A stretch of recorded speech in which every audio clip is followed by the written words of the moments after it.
దేవుని రాజ్యంలో గనులు ఎవరు, దేవుని రాజ్యంలో అల్పులు ఎవరు?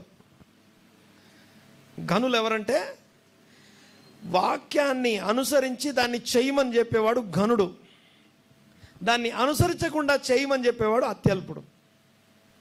ఓకే, ఇద్దరు మాట్లాడతారు. చేసి చెప్పేవాడు, చెయ్యక చెప్పేవాడు. సో ఒకటి చెప్పాడు పౌలు, అంటాడు నేను ఇంత బోధ చేసి ఒకవేళ తప్పిపోతానేమో అని చెప్పి నా శరీరాన్ని ఏం చేస్తున్నాడట, నలగొట్టుకుంటున్నాను అంటాడు. తన శరీరాన్ని నలగొట్టుకుంటున్నాడట. ఎందుకు? ఒకవేళ నేను చెప్పి నేను తప్పిపోతానేమో అని. ఇది ప్రతి ఒక్కరికి అనగా చెప్పకపోతే, మాట్లాడకపోతే రెస్పాన్సిబిలిటీ పెరగదు. నేను మాట్లాడేది అర్థమైంది కదా?